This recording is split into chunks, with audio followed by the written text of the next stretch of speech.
Hello. Hello. I think we have sound now. They can hear you? Not yet. But it's on a lag though.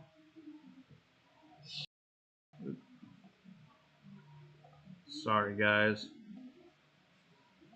There we go. Let's try that. That should do it. Yes, that will do it. Way more better. Mo gooder? Way more better. Way more better. Mo gooder. Hello. Hey! There we go. Look at that! All right, sorry about that. Happy 4th of July.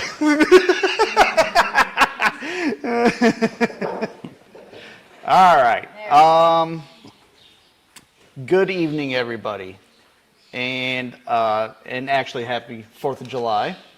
Tonight we will be going and doing a dyno session with my cousin, Luke. What's your nickname? Luke the Duke Johnston. I don't know. Luke. Well, we call him Luke Duke.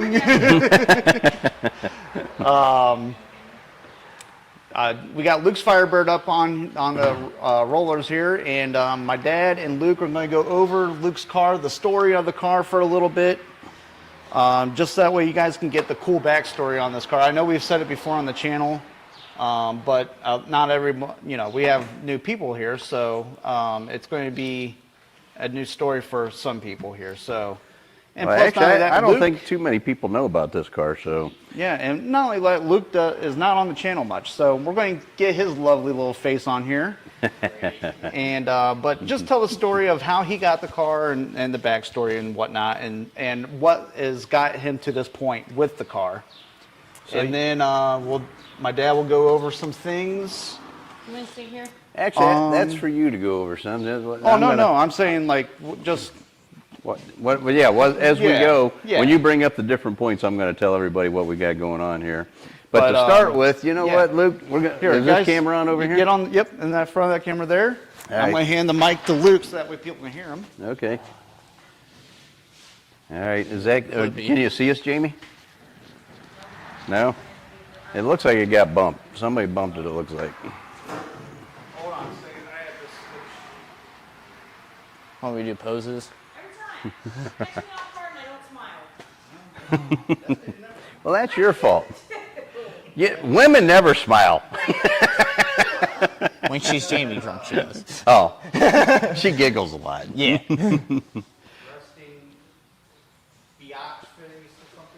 All right, so are we on? We're not on camera yet, but you guys you can start talking. Well, no.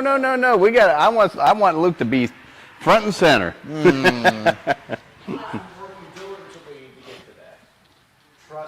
Okay. We're having lots of technical difficulties tonight. Every damn time. You act like it's tonight? No, it's every time. Why is that? We don't know what we're doing. Okay. All right, Luke. So, this is your 1977 Trans Am. Yeah. And how did you acquire this thing? So, it started whenever my uncle first called me out here to see if I wanted to work. And I was like, what, 14 at the time? 13, 14? You were probably 12 or 13. So, I was young. Yeah, he was real young. And I started working out here, and then... But what happened before that? No. Remember when we went and got the car? That was after I started working. Oh, it was after you were working Yeah. here? Okay. It was after, because I started working here when my dad was wanting to buy the Catalina. Then we got this after. Okay.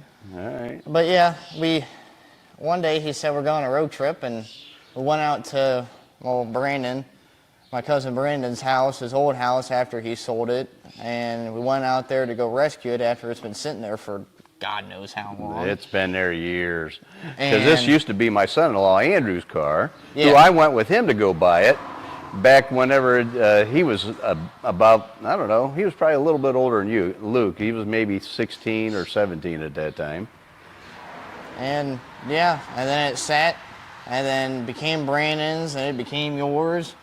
And then we brought it home, or to the shop, I should say, and ever since we brought it to the shop, I've been calling it my car, even before Uncle Don agreed to give it to me. Well, what happened was when we went and picked the car up, I could see the gleam in his eye, and he loved the car, and he helped me push it up on the trailer. Well, he helped as good as he could. He was a kid. So Yeah. I pushed it up on the car, or on the trailer. Pretty much. And so anyways, we get the car all loaded up, and Luke, I don't have to tell him to do anything. He's got the straps out. He's looking at the tires, airing up the tires. He's getting this thing loaded up and ready to go back to the shop. So, you know, I'm riding back to the shop, and I'm thinking to myself, you know what?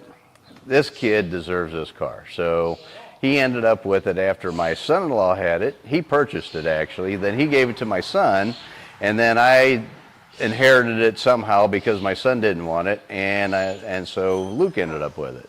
And I'm glad he did, because you know what? This is a pretty cool car. It's a rat rod. It's rusty, but it's a good, solid foundation for Luke to work with. And for somebody, you know, starting out with a Trans Am, it's pretty impressive.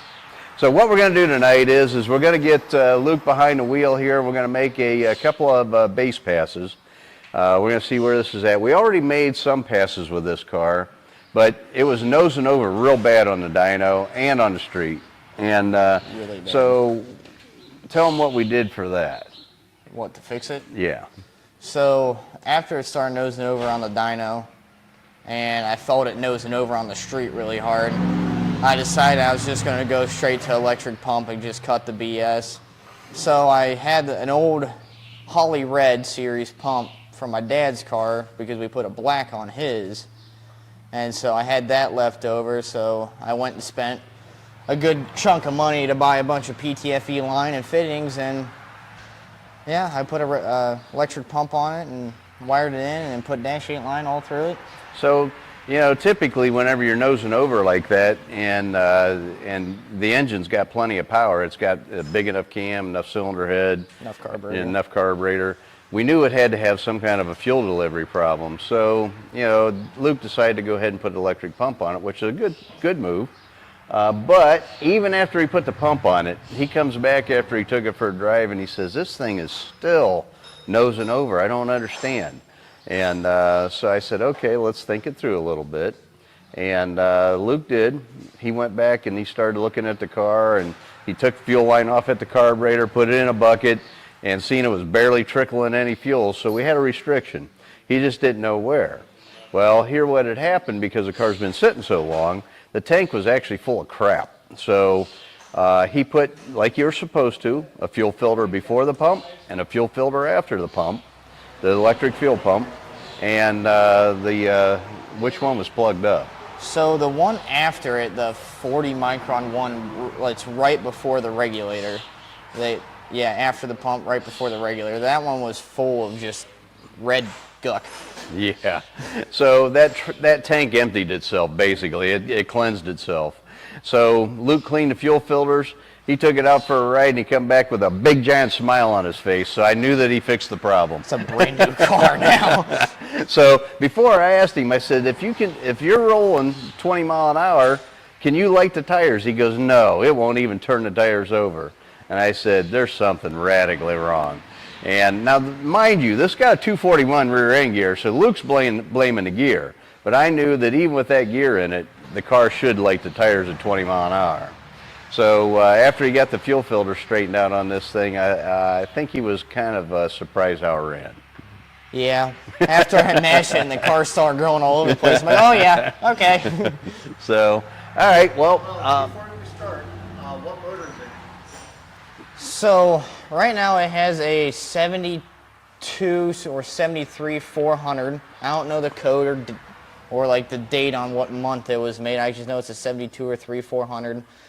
We had to sleeve a couple cylinders, but it has a stock crank in it, forged rods and pistons.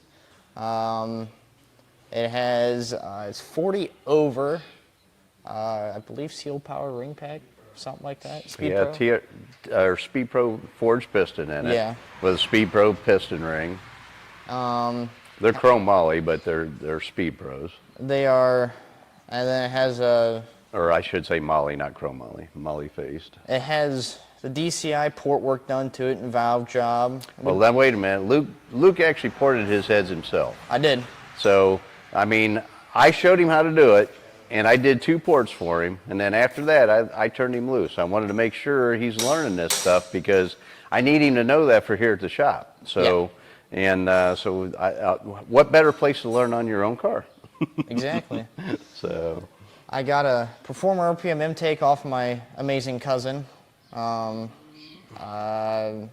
Don supplied a carburetor I worked off, and it's got a pretty mild, still decent size street cam in it, and it's a Comp Cam's 51-433-11.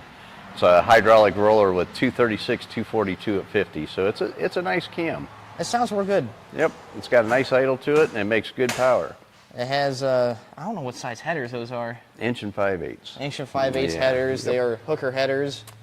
They are hookers? Yep. Okay. They're, I thought it was an unknown brand. But no. Okay. They're hooker headers. It has 3-inch exhaust on it to Dyno Maxes and turn downs right before the rear axle. Yep. And what gear do you got in this again? 241. 241. I could do 200 mile an hour with it, but I won't get that quickly. So it has a turbo 350 in it, and it has a 28 to 32 stall converter in it.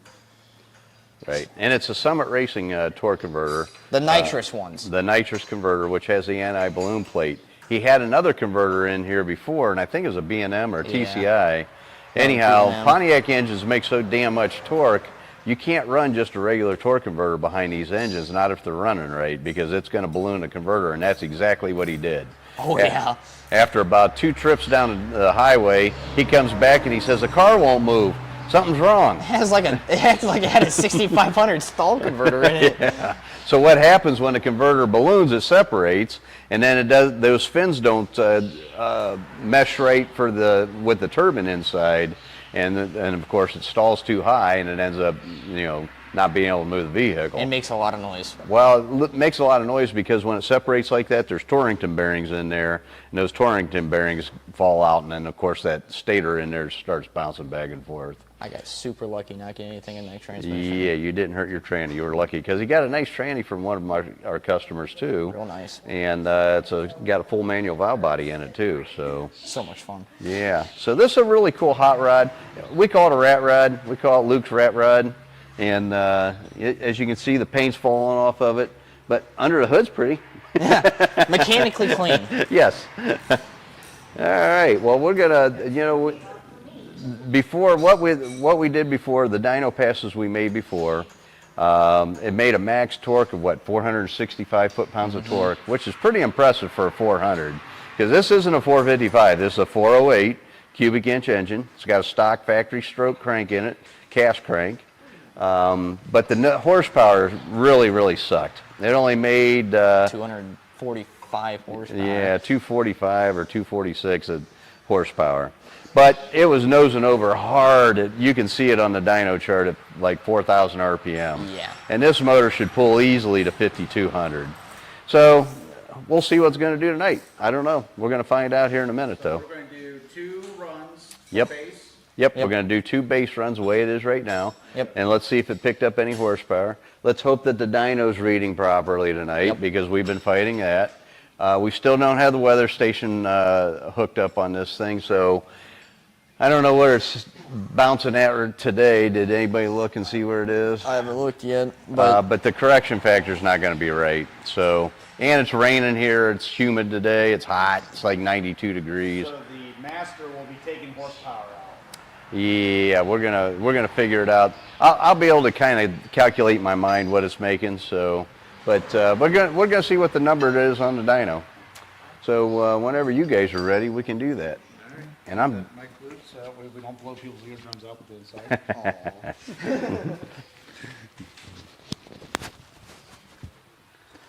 All right. So they're getting the dyno ready. Luke's getting the computer and everything turned on. So while they're doing that, I'm going to go over some of the comments. So, you're fine, Uncle. So we got John Dornbush, John Monin, Ed Page, Jeff, and Philip the Third. Yep. Bill's with us. Hey, Bill. I don't know if you noticed or not, but we were at the 42 when you were out there. My dad pointed Quaker that City. you were out. Quaker City. Quaker City. That's right. I'm sorry. Quaker City, and I didn't get a chance to go and talk to you, but we were there. Zero load. Good. Yep. Yeah, you ran almost. Old School Twist is with us tonight. Walt Bainey's with us. And Johnston CNC Designs, also known as my wife. NHRA Bandit, B&R I don't Racing. remember. And Steven's with us. My mom's with us. And I think that's it for right now. So, again, I hope everyone's having a good, hopefully you had the day off. But if not, It's actually now's the time to 91, get but it isn't going to no fix better it way to get anyway, your 4th so of we're July gonna say started that it's gonna than watching right now say DCI barometric Unleashed. pressure 35. Do some And there's dynamos. no way with zero humidity, so this number's going to be way, way off. We'll have to correct it ourselves. see here. I see goes full down. I hope not. Pretty close to the last. My end waiting on his rings. Subscribe. I don't know. We'll Right find there, out. Let's make a twist. pass and see. Right. We will make a pass and Partially see. floated. Down. Keep going. Okay, warm it up a little See bit. the questions? Up. Up. Question mark.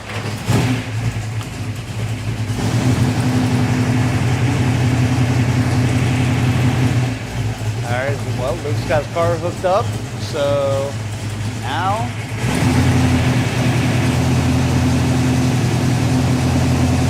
So, LP94 is with us.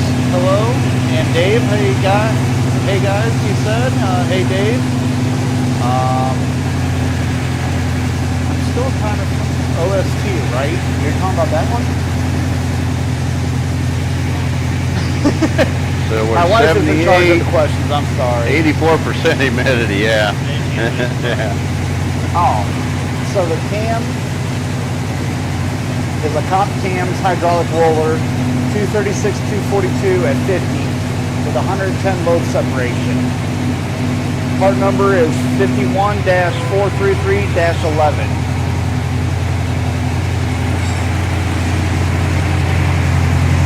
So we're going to get a run in. What is your engine temp? We'll get it up to about 140. It'll be a tiny bit till it gets there, but yeah, it'll be a tiny bit till it gets there. Alright.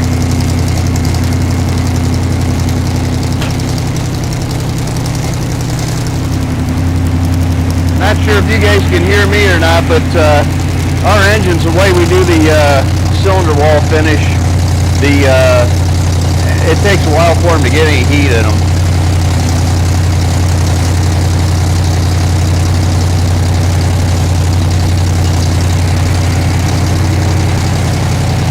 This camera on here? Okay. So yeah, are they listening to me? Okay.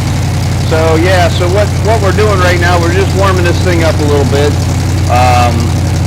It wasn't icy cold, but it was cold, so we don't want to heat on this thing until we get it warmed up a little bit. But I told them bring it up about 140, maybe 150 degrees, and then we can make a pass with it.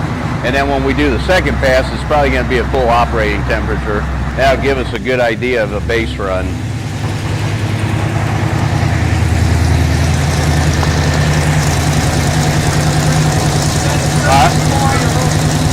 You up to 140? Okay, let me get back here. Okay, looks like we're ready to rock.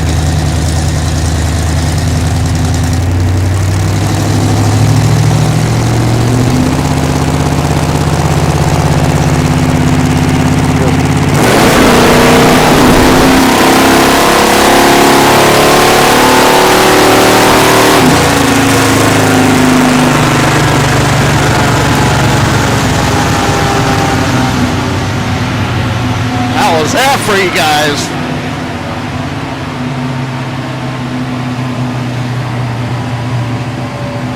Hopefully that didn't blow anyone's eardrums out.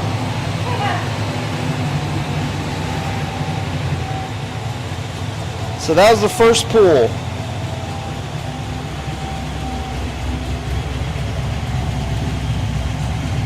Nope, don't do that.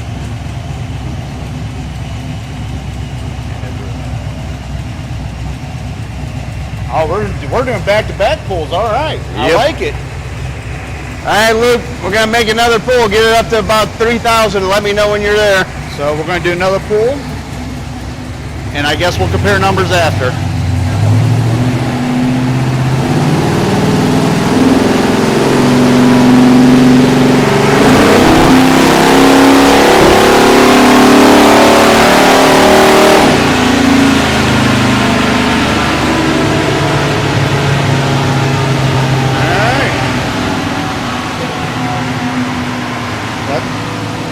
All right, so I'm think going to it have might to be look just a and little see bit what we low got on the going on here. Right now, because my weather station is not working properly, it says that our temperature outside 77, which is not too far off. It's 78 here right now. Bill, I'm sorry to hear that. I'm But glad you my won first round, barometer but is at lost second. 35.25, Ours which slowed is down a little bit. way It was higher humid. than what It was we hot have right now. We're probably that only night, around so- 29 something. And so I'm looking to see if I can find the correction factor Yeah, here. well, I really slowed down See my where last we're pass. I at, smoked so I tires. can try to determine Oh, my so own sorry. self for what it might make. But to give you guys the numbers, so you're not waiting any longer here, it made the first pass. It made 428 foot-pounds of torque and 221 horsepower at 3850, and the torque was at 2,000. The second pass, it made 226 horsepower, so it improved a little bit, but the torque went down to 391, so it lost roughly 30 foot-pounds of torque. Now, it could be because we started the car a little bit differently. This time I had him bring it up to like around 3,000 RPM and hammer it. First time, whenever I hit the go button, it was pretty much just off idle.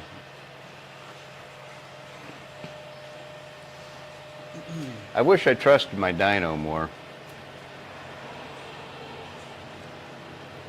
But, let's see here. So, at 1,850 RPM, it was making 402 foot-pounds of torque. Let me see if I can find where the correction thing is here. And it's saying we got 0% humidity on here, which we have about 86% humidity. So these numbers are way low, but that's okay. You know, I mean, we'll figure this out. But it, let's see here. Nope. Data. Power Excel, split torque Excel speed, blah, blah, blah. It doesn't give me where the correction factor is. Gear ratio, acceleration, power roll. I don't see my correction factor. Do you, Luke? Marshall has a question. So what I'm going to do, guys, because the obviously this is not a real accurate number, I'm going to do a little math on my phone and with my calculator, and we'll see where I think it is. But what I'm going to do is I'm going to end up buying new software. This software that I got with this dyno, not happy with it at all. The tech support's terrible. They don't want to help you, so I'm going to go with, I called Performance Trends, and that guy, awesome. He helped me get where I'm at right now with this software, and he's going to hook me up with a package for literally a fourth of the price that I paid for this one. So super, super good people. I can't wait to get their product. I'm going to buy that here in a couple weeks, but right now we got to use what we got. So Mark Marshall has a question about the cruiser gear, as he calls it, the 241. Right? It's a highway cruiser. Does Yep. that affect horsepower on the dyno? You know what? I don't have enough chassis dyno experience to know. I really can't honestly answer that. I can tell you right now that by listening to the engine, it's not real happy. So we got tuning to do to this thing. So maybe the numbers we're getting are pretty honest. You know what I mean? We haven't got to play with this thing a whole lot. I've never driven a car. Only Luke has. And of course, he's 17 years old, so he doesn't have the experience I got. So for him to try to guess what jetting it needs or timing or any of that stuff is foolish. You know, I really need to drive the car, but we've been so damn busy I haven't been able to. So this is just a learning curve or learning experience for him and I. And we're just going to try to figure this out. But at the same time, I think that software has a lot to do with it, and the weather station, we don't have it hooked up. So, but to answer Mark's question, yes, the 241 gear, it doesn't multiply the torque like a 410 would, obviously. So, you know, and with the muggy air we have tonight, my brother just showed me on his phone, it's 86% humidity here. I mean, that's pretty thick air, and any car is going to lose roughly, typically between 40 and 60 horsepower. So we're down because of that, and we are also down because the barometric pressure is at 35%, and there's no way we're at 35 psi right now. If I had to guess, we're probably maybe 29.4 or something, and that makes a big difference on horsepower readings too. So anyways, what we can do though, because we do have a number, and we're going to let this thing cool off a little bit, and what we'll do is we're going to swap out and we're going to put that carb spacer on here, and we're going to see what that does. We got a super sucker. Hand those to me, Luke, please. So Phil's the third's brazzing on you. Yeah. So Okay, this is the part where Don starts making excuses for data log issues. Here we go. and it's true. I mean, I can't lie. It is what it is. And then he said, yes, do that. Spend the money, Don. So anyhow, this is a 4-hole super sucker, they call it, and you can see it's tapered. It's got a taper in the from where the carburetor mounts to it down to the plenum area. So anyhow, we're going to find out how this performs this way, and then we're going to flip it over this way and see if it makes any difference or not. This is supposedly the proper way to put it down. This is the wrong way, but we found on engine dyno one time that it actually makes 22 more horsepower upside down. So we're going to find out if that's true on the chassis dyno too. We also have an open spacer here that we're going to try. And really, it doesn't matter what the numbers are we're getting off the dyno tonight. We just want to see if these products are going to help or hurt. So what's the base horsepower? Right now, our base horsepower, we're going to call it, let's see here.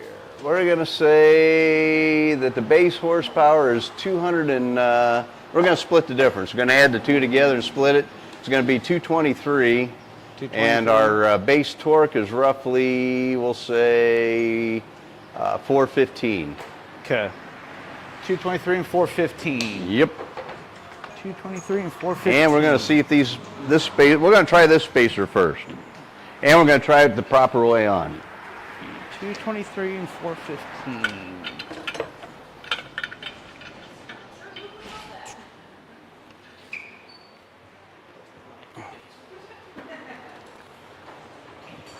You don't have to unhook fuel line, do you? Just lift carb? Cool.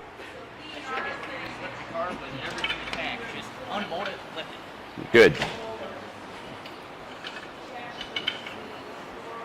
Make sure you start your bolts with your fingers, though. Don't strip your intake out. On chassis. So, Okay. Dang, 94 humidity here in Cincy. 223. Yeah.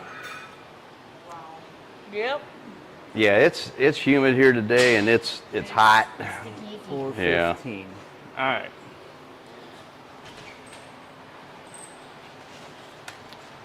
Now, something that we didn't share with you guys, I want to go over while Luke's doing the carb swap or the carb spacer underneath this thing.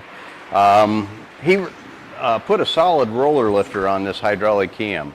So it's a hydraulic profile, but it's got a solid roller lifter on it. And we've been doing that for years and years and years because they actually are quieter than the hydraulic lifters that we could buy. Excuse me. So until we got the Johnson lifters. Honestly though, there's nothing wrong with a solid lifter on a hydraulic profile, and you only set it at 2,000 slash. They're quiet, and they'll stay there forever. Hondas and Toyotas, they've been running solid lifter cams for years and years, and I think the tune-up maintenance on those is, I think every 60,000 miles. Maybe somebody watching knows. Maybe B&R or whatever, he knows what that interval is. But anyway, you can run a solid lifter on the street for a long time with a non-aggressive lobe and not have to adjust the lash all the time. Everybody freaks out and thinks they have to adjust the lash, but they don't. So I wanted to bring that point up. This thing's only 9.2 to 1 compression also. So he runs this on 93 octane, and it might like 89 octane better. I don't know. Oh, wow. So these are things that we're going to learn. But first of all, I got to trust my dyno. And once I trust my dyno, then we can start playing with that stuff. And we're going to do more and more podcasts with this kind of stuff so you guys can see the difference too. And let's see, there was something else I wanted to bring to your attention. This is a 7K3 head. It's a 1972 400 head. And the reason that we used that was because I had them in the junk pile out back. I don't sell them to customers, and Luke was going to learn how to port, and they were the perfect head. So they don't have the end bolt holes for headers, which really sucks. So Luke came up with an ingenious idea, and he made some brackets to go on the end there, and you can push against the header ends, and it'll seal the header up. So, and it works really well, actually. We told you it's got a manual valve body. Of course, it's got the DCI special sauce competition valve job. But what's in the special sauce? Yeah, special sauce. I ain't telling nobody. Yeah. Has something to do with beer. What's the matter, Brandon? You look perplexed. Okay. Huh? Ed Page is waiting on them heads. You make noise. Ed, Mr. Page, Brandon is still working on your heads tonight because we still got a lot to do to these things if we want to get them ready to ship by. We're trying to ship them by the end of the week, but I don't know if we're going to make that deadline or not. We got a lot to do yet. Right now he's doing the push rod tubes, and or push rod holes, I should say. And I think I made a corporate decision. We removed the exhaust seats and put and I custom ordered another set, and thank God CHE works with me like they do. So I didn't like the margin we were seeing on the valve. I didn't feel comfortable with the kind of exhaust temperatures we were seeing. So I bought some new exhaust seats, and we're going to widen that contact area on the valve so that hopefully it'll suck the heat out of the valve and not hurt the valve and hurt the head. But we're still working on them. Got a lot to do yet.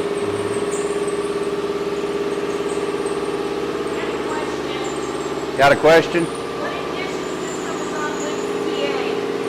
The ignition system on Luke's car, actually, huh? It's a 6 AL block with a HCI distributor. But it's a Summit Racing one. Yes. Okay. I don't even know if they still sell those.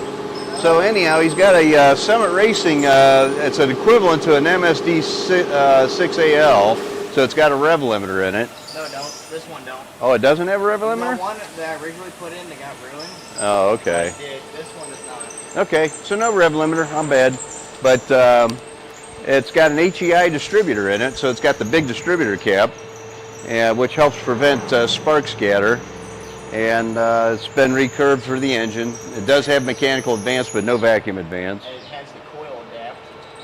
Yeah, we have a coil adapt, so it has an external coil now instead of like the HEIs do from the factory, where it's under that cap on top of the distributor cap. They make an adapter kit that actually makes it so you can remotely mount the coil. And he's got an MSD Blaster 2 coil. This is an 800 CFM Holley double pumper is what he's got on this. And that, a lot of guys say it's too much carburetor for 400, but once we get this thing dialed in, it's going to love that carburetor. Take your time, Luke. Don't screw up your car. You're good. You're good. We got him. Who said that?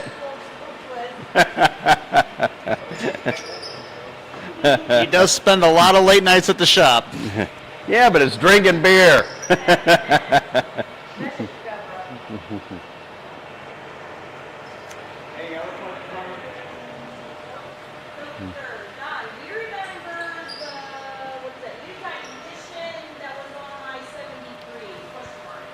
Oh yeah, don't like them, but yeah, I remember those.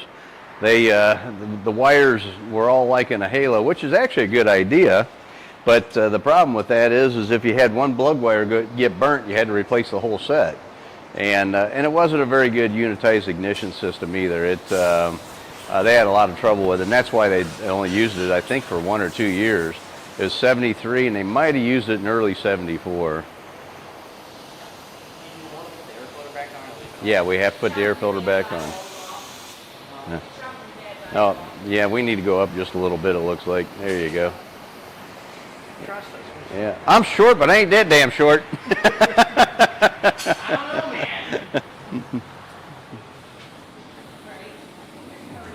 The good thing is Luke's got a flexible fuel line on this thing, so it's easy to put a carb spacer underneath of it.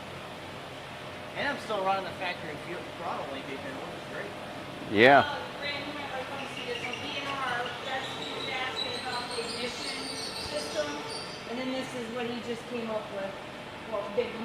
The fuel pressure, he has it set at about 6.5 psi. 7? Okay. I guess I better start asking you, huh? Because you keep telling me everything I thought was where I thought you had it. I did have it at 6.5. Okay. It got bumped up to 7. Ah, okay. So it was 6.5, and it got bumped to 7. Yeah. And it did have a 6AL box, and it don't now. So.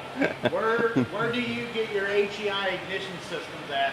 Are they American made or import? Well, they're all factory. We use the factory HEI distributors. You take out the computer and plug wires into it. Yep, we get rid of the control module inside and just use the pickup coil. B&R Racing said that the import ones, the ignition module, has an internal expanding dwell built inside the 4-pin HEI ignition module. Yes, they do. The dwell working as a rev limiter. And while that, and it'll actually retard the timing as the RPMs go up too. So instead of this much sticking out of the hood now, it's really good this much. All right. All right, so let's take a look at your engine temp, see where you're at. Old School with a Twist is on fire tonight. So Don has designed quite a bit of things. Was the logo on the Goop bottle one of them? On the Goop bottle? Yeah, the Goop bottle. As in Jerkins? I mean Jergens? I can't believe you didn't get that. No, we just use plain old axle grease. Oh, no. All right, so where's your engine temp? 155. 155? All right, you want to make a pass? All right, we're gonna make another pass. Let's see if we can get this computer fired up. This thing likes to go to sleep. Hold on a minute, Luke.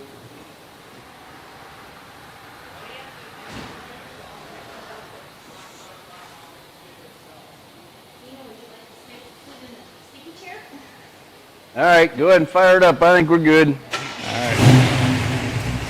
Let's see what the horsepower and torque go to now that we put the 4-hole spacer on, 1 inch. Yep. Oh, we're having a little bit of difficulties with the dyno real quick. Resetting. All right, try it now. See what we get. Nope. Still not working.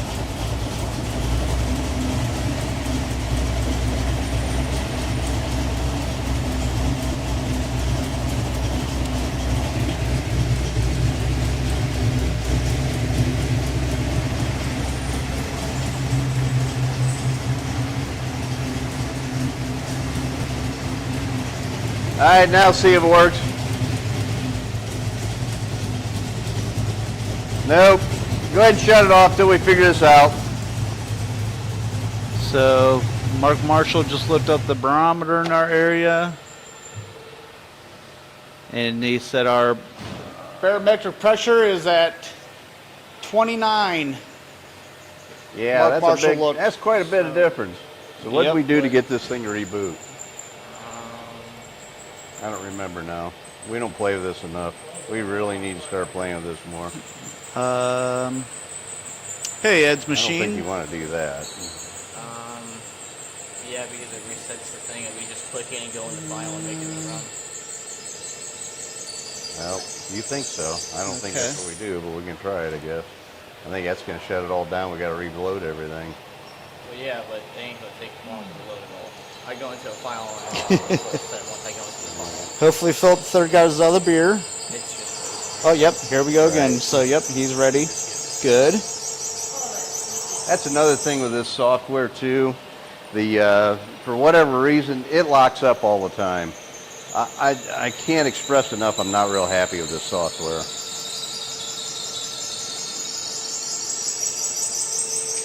So we're resetting everything.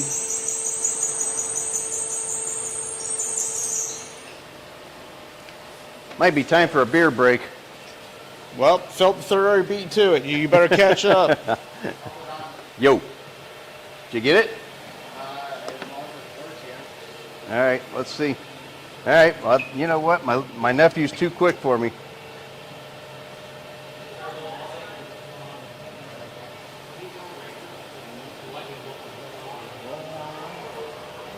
Lightning bolt is what?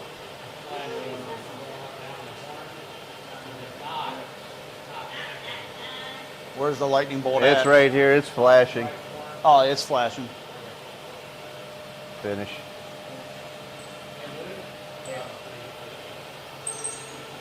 Okay, let's try All right, this we're again. gonna try again. Man, do I look like an amateur running this thing?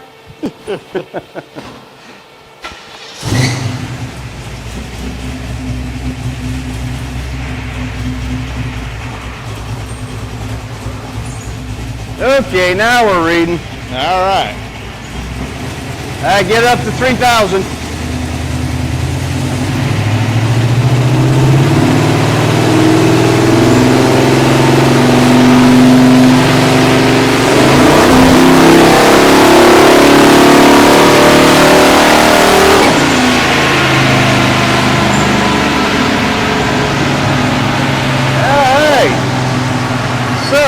If we can believe the software and we can believe the dyno, our torque remained about the same. Horsepower went up. But the horsepower went up 10. Actually, if we're going to average it out, yeah, if we average it out, it went up 10 horsepower. So, the 4-hole carb spacer, go ahead and kill it. So the 4-hole carb spacer looks like so far it made 10 extra horsepower at the tire, which that's pretty impressive for just a carb spacer. So what we're going to do now, while this thing's cooling off a little bit, we're going to go ahead and flip that thing over and see what it does now with the carb spacer flipped upside down. And in the meantime, I'm going to go get a beer and I'm going to bring my son around here and he can talk to you guys. Oh boy.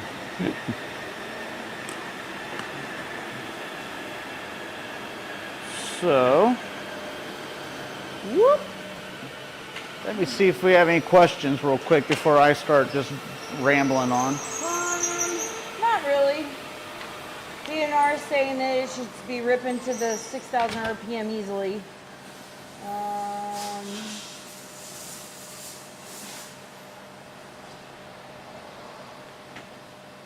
Yeah, that's pretty much it. No, we're not spinning on the dyno. Just, this is really, I would say probably the most Luke's got to actually tune and play around with this car a lot, with my dad's help and everything. I mean, he's really, he's drove it, you know, around town and everything, and picked up the girlfriend, went out to make out Lake Point. Flip the spacer over? Stuff like that, but. Yeah, that's what we're doing. 4 years ago, there was Luke down. Yes. Very true. Huh? In my That is very backyard. true. Any sort of power got my. So from going, Yep, that's what we're gonna going see. from That's what literally this is no all about motor, tonight. Grass going through Testing the shaker parts. part. See what makes a difference, to what don't make where a it's at difference. now is So you picked up in 10 4 horsepower short years. for that I mean, spacer. 4 years. I can't build my car in 4 years. So No, it's still sitting. No, Yeah. that's about average for a spacer. Typically on the engine dyno, you pick up 18 So, to yeah, 20, and on the it's- chassis dyno, it's you're very losing. impressive. So Well, the thing is, what no, it ain't. you But we're just gonna not figure there? that out. And right now we're just That's the only playing. part I don't like.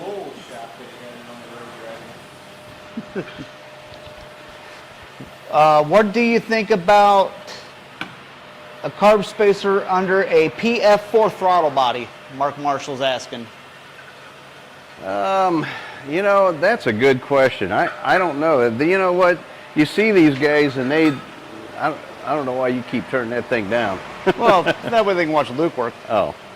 But anyways, you see these companies, they come out with these products and they claim on the EFI cars they make a horsepower difference. And I tell you what, I'll be honest with you, I'm not going to name products, but I've tried all these different products on different cars that come through the shop. And half this stuff is snake oil. It does not work. These air filters that supposedly make more power, and I'm not going to say it doesn't because I don't know. If you're increasing plenum size, maybe it's going to make more horsepower if the engine wants it. But these new cars, you know, think about it. They're fuel injected. The injectors are down at the port if it's port injected. Now, if it's a throttle body injection, now that's a whole different ball game. And maybe it will make a difference on those. But we have very, very few throttle body injected cars anymore, unless you're doing an aftermarket like a Holly Sniper or FI Tech or something like that. But factory automobiles, most of them are port injected, and which is going to make more power all by itself. So I honestly cannot answer that because I've never done it, but I don't know. It don't make a lot of sense to me unless it's a throttle body injection. So now what we're going to do is we're going to flip that spacer over, like we were talking about, and put it on upside down and see what that does. I'm hoping to see a torque increase here is what I'm looking for. Is that the stock 10 bolt? Yeah, it's stock 10 bolt in it.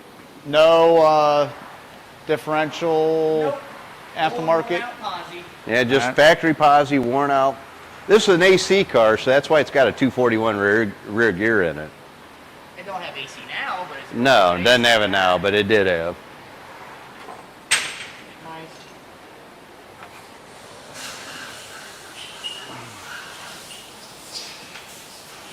It's nowhere near cleaned up. It's okay. Your gasket's a little off. Don't you guys wish that everybody had a chassis dyno that you can put your car up on instead of trying to go to the street after you buy that nice fancy part and put your sticker on your car to gain that 10 extra horsepower, and then you go to the street and worry about the cops getting you and everything else, or that grandma that just pulls right in front of you You got because she one didn't in that see you side? and you're doing 100 mile an hour and you have to slam on the brakes, all that fun stuff. I mean, if you had a chassis dyno, you can just tune your car right here. Way more better. I'm not even down there yet, but now I am. Now I am. Nope, Luke's got himself a nice car to really learn on, drive around with. I mean, it's cool the way So a it little is, tidbit honestly. of information for you guys. My mic keeps getting flipped over here, but anyway, little tidbit of information for you guys. These Performer RPM intake manifolds are actually designed for Holly or a square bore 4150 style carburetor or quadrajet. And Luke just learned this lesson on a customer engine. If you don't have, there's a steel plate that goes underneath there and seals off where the quadrajet protrudes outside. If you don't have a spacer, you have to have a steel plate. Yeah, if you don't have a carb spacer, you have to buy that steel plate. It's only about $18, and but what it does, it seals off the carburetor to the intake plenum. And without it, you can ask Luke, it doesn't run real good. No, not at all. I didn't tighten this side at all, so. I just snugged it up, but this one, I forgot to put my throttle bracket back on. Okay. I say I didn't tighten anything. No, So. I did. I got it. All right. Take your time. You're good. I get yelled at. He wants it to where he can walk up to it and have his eyeballs on it. Eyeballs. What are you making fun of me about? We're not making fun of you. We're Oh, just good. laughing with 'Cause you. you know what? Mike wants to know where's your straw hat at, Luke. You'd make more horsepower with a straw hat. Amen, brother. Uh-huh. Erase that in here. Do they still got Mike in retail at Summit Racing? No, I think he's gone. Oh, they took him out, huh? Boo. I seen that mannequin in there. I had to take a picture of that. That's kind of that if you know kind of thing. I put a name badge on him once. Did you really? Yeah, we ought to put Mike's name badge on that. That's perfect. That's awesome. That's what you should have. You should have straw DCI hats. Oh my God. No, that's what the Raven team should have. Dude, but you need to have your own. If we get ones, we're going to get bandanas or something. No. Like club? Leave it up to my dad. Yeah, right? Actually, I don't wear a hat, so I don't know. Oh, good Lord.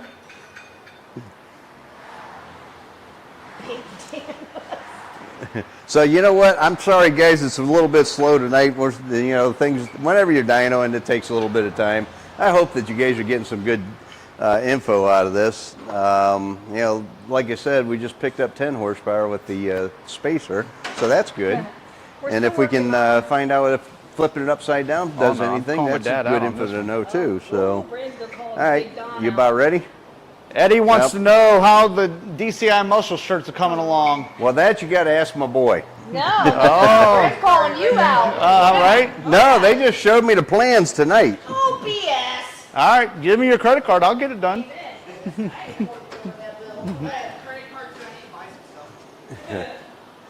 All right, Luke, let's see if this thing went to sleep again.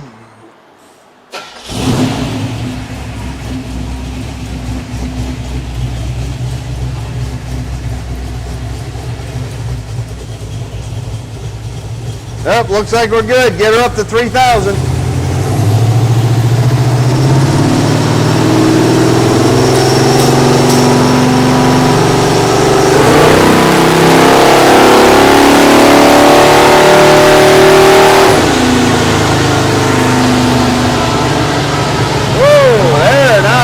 Talking about. Yep. Holy cow. All right, so can we put the camera on this? I don't know if you can bring that over there or not. No, not that close. Okay. So, flipping that spacer upside down and making it the wrong way did not hurt horsepower. As a matter of fact, it made one more horsepower, but it made another 20 foot-pounds of torque at the tire. It went from, we averaged it, let me see here, let me It's make sure I'm not. 415 base.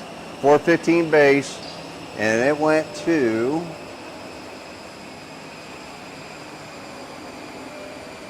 okay, so what, I'm a little confused here because I was remembering the 428 number. All right, so we went from, the last pass we had 398 foot-pounds of torque at the tire, and it went to 414 foot-pounds of torque at the tire, flipping that spacer upside down. So it brought the torque back. So it brought it back to our base. Yep. We had that's our average. We started with 428, it went down to 391, then it went to 399 with the spacer, and then it just went to 414 by flipping the spacer upside down. So we're going to go by the number that we had last and this one here.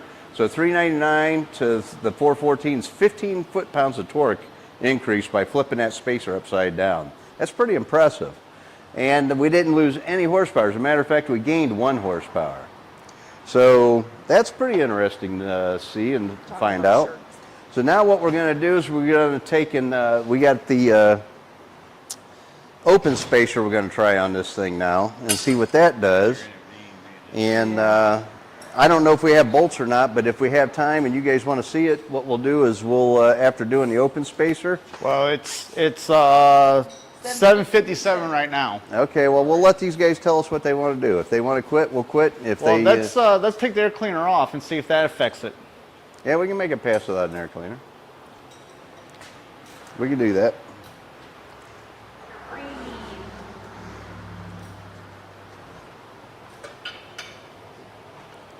Now this air cleaner has a story in itself. This air cleaner, is this the one out of the barn? No. Oh, I was gonna say my dad has one that's blue like that. It's been around for 45 years. Blue filter. I got blue top and bottom too. Yep. The bottom might be yours. The blue, the top. He painted the top. Oh. Luke likes to go in my barn. It's like his own mini swap meet. I've got probably 40 years collection out there of Pontiac parts and pieces and stuff. And Luke, when he first started hanging out here when he was about 13, 14 years old, if you wanted to find Luke, he was in the barn. And it didn't matter if it was cold outside. It could be 20 below zero and he's out in the barn looking around. Yeah. Don't worry, Luke. I go shopping in there too. Everybody shops in my barn. Well, Have all the good stuff. exactly. You're like all these. You got good stuff cheap. It ain't cheap. Yeah. 80% more of retail. They really need to be your sponsor after that. That was great. All right, Luke, let's see if that thing's working or not. We'll make a pass. What did I do with my glasses? There they are.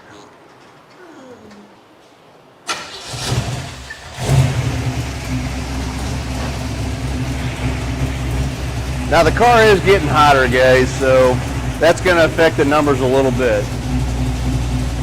I think you might have to reset. Yep.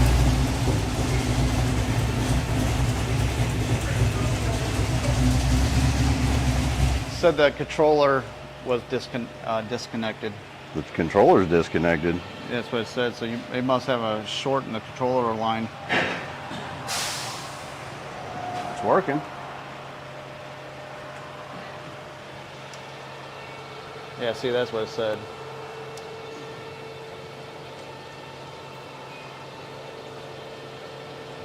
All right, it's flashing. Brand said if Yep. it's flashing, we're good, right? All right, let's see if it works.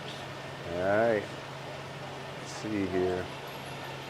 Rock the car, it'll tell you, because it'll make it show mile per hour. All I got to do, rock it back and forth. Oh,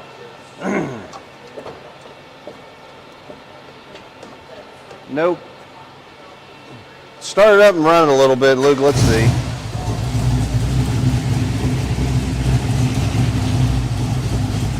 Nope. All right. This is really pissing me off. I do not like this software at all. All right, let's see here. How do we get out of here?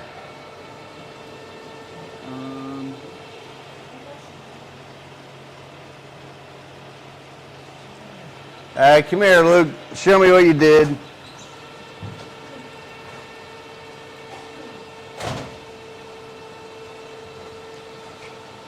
This makes it no fun.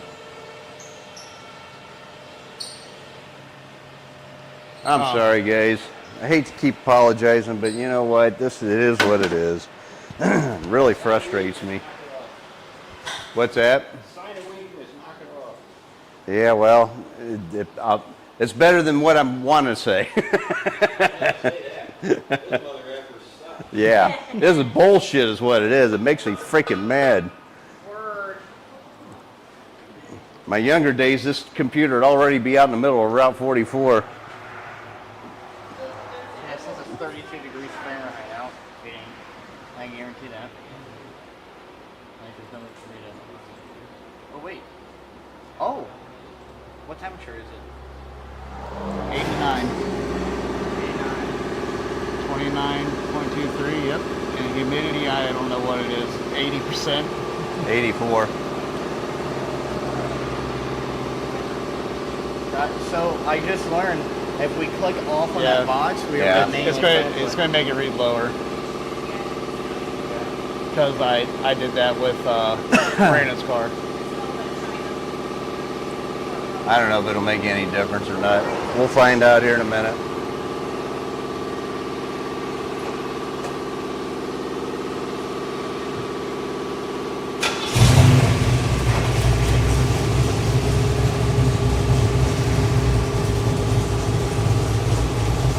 Still not reading. Nope.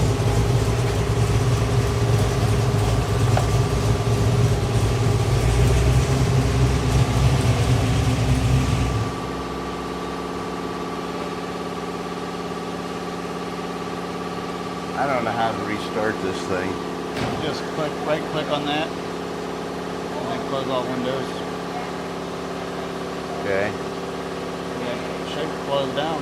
Just let it takes a second. It's kind of a pain. Close both of them here. Close them? It won't let me. So, This thing is locked let up. me take a look here. Give it a second, it's old. You know what? Do any of my followers know what the hell is going on here? How you fix this? I don't know what's going on. If we leave this thing set for any time at all, it goes to sleep, and then it won't let you reload the thing. Did you get it? Yeah.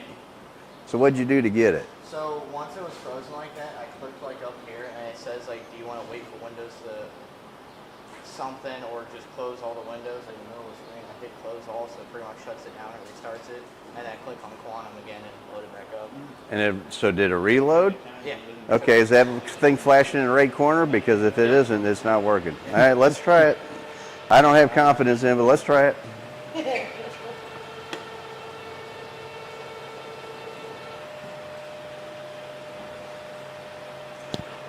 Now you guys know why I don't trust this software. I don't believe what it's telling me. Huh?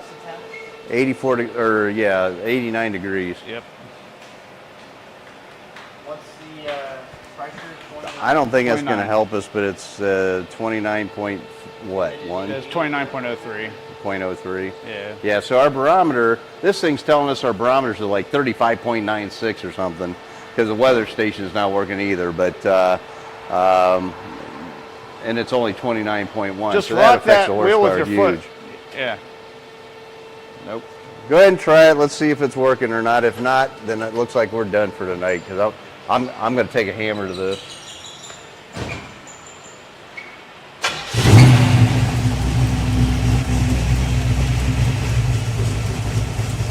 Nope. We're not working. Never mind, Luke. We're going to shut it completely down and reload it all. Well, no more pulls.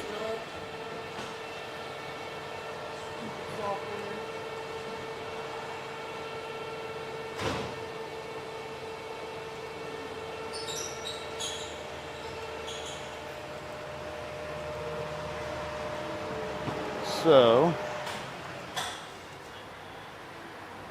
All right, so how to reload this? I think Double he's going click to here. reboot the computer. We're going to give it that a whirl, I There, guess. click on But that file symbol. yeah, it's very At the frustrating top. whenever This? the tools don't work. That. No. This one in the middle. Click that, and then the top one's fine that we're doing tonight.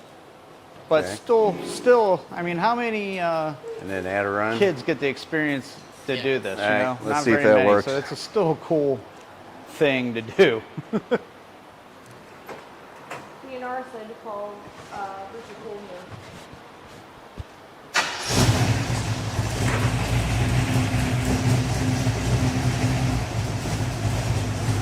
All right, now we're reading. It's working.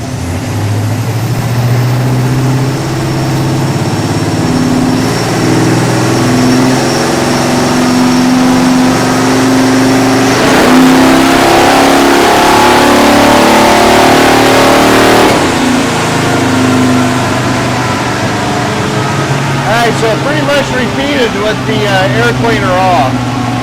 It's 236, 402. Torque's down a little bit, but probably because of the heat in the engine, because we ran it so much. Our previous pass was 414. But, you know what? It could be 2. I've seen the air cleaner base, because it does help transition the air into the carburetor. It could have lost torque because the base of the air filter is not on the carburetor either. So, and that's a possibility. So what we'll do, I don't know if the base will stay on, let's put the base on and see what happens. No air filter, just the base.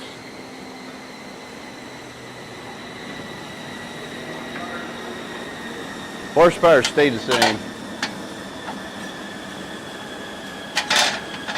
Hopefully that'll stay on there for the pass. No, it definitely won't.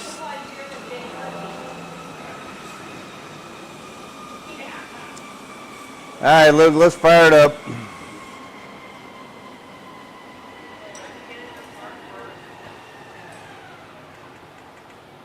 There you go. You want to click add run? Yep.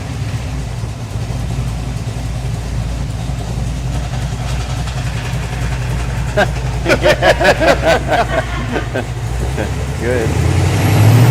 Nope. Oh boy. Nope, not gonna stay there.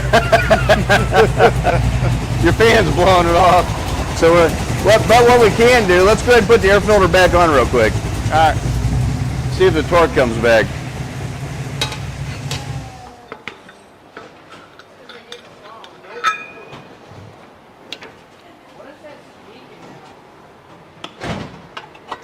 What? What is that squeaking now? Do you hear it squealing?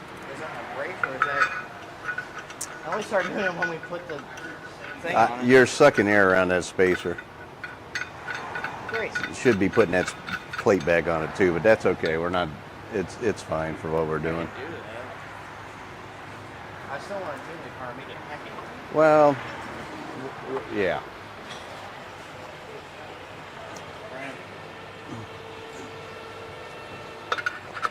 To actually do a dyno tune on a car, you really need to spend a whole couple of days, 2-3 days dyno tuning. This doesn't happen in a couple hours like everybody thinks, and that's why it costs so much money to have a car dyno tuned. You know, these guys are getting a lot of money to dyno tune a car, and because it takes a lot of time.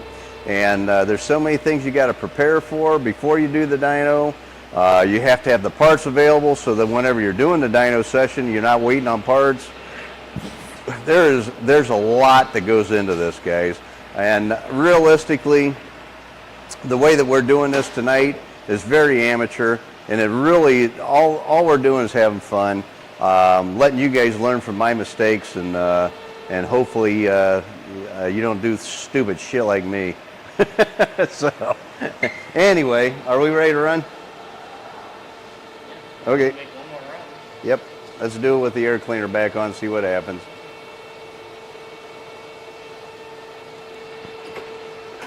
I think we're going to make it with the air cleaner base back on, see what it does, and then we're going to be done for this evening, guys. But this will give us an idea if the air cleaner base was why it lost the torque.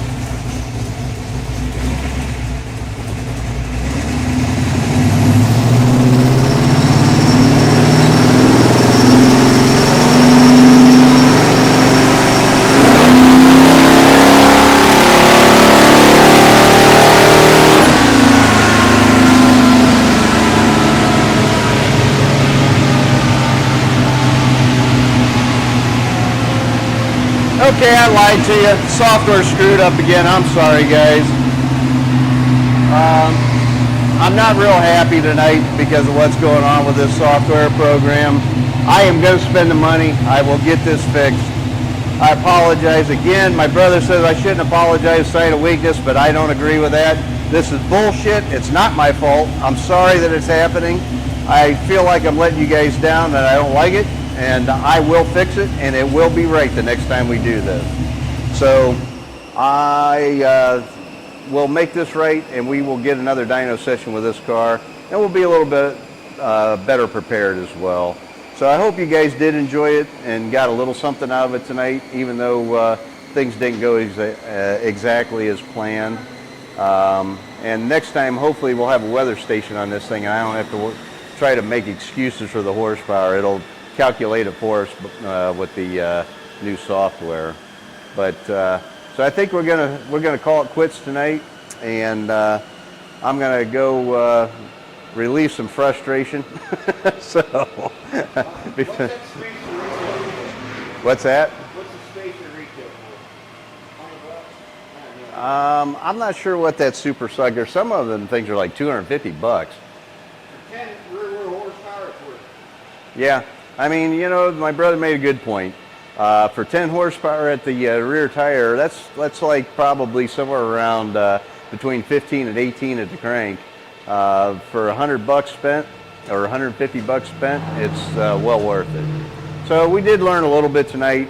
Not exactly what I wanted to do tonight, but we did learn something tonight. Hopefully next week we can get something squared away here. We can be a little better prepared, and we can maybe we can dyno Luke's car again. Although we got the Pontiac race coming up here, and we got a lot of work going on. So I'm trying to get Ed Page done.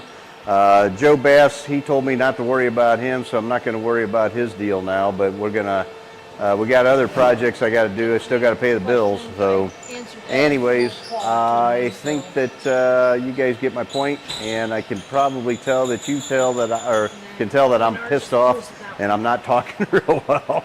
So, and I don't do real well when I get mad. I'm sorry, but anyway, good night all. Thank you for coming, and hopefully we'll see you next week. Yep, have a safe 4th, and we'll talk to you all next week. Good night, everybody.